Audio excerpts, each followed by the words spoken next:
Because when I go to do a video, so basically what I'm trying to do all the time is get myself up to the level where I need to be dopaminergically, because I have a dopamine deficiency.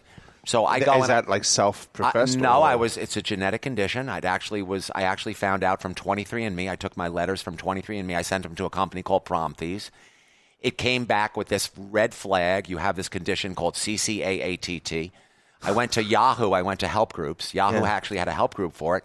And every single person in there was either a drug addict, a compulsive gambler, an alcoholic, or was suicidal. Which one are you? I said to myself, this is fantastic. I'm a compulsive gambler. I'm probably going to be able to manage this for a long time because the needle in the arm thing doesn't work. So I'm very happy that this is the choice that I made. So, of course, I'm incredibly attached to Las Vegas.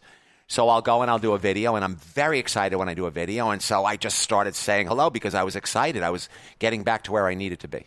Basically high on the video. Did anyone even know what dopamine was before social media? It entered the conversation for me about 6 or 7 years ago. I saw 60 Minutes on it where they said that your phone is controlling you dopaminergically, and they explained the whole thing. But I only decoded the genome in 2010. So I never would have found out that I had this deficiency if they didn't decode the genome, right? You wouldn't find out what you had.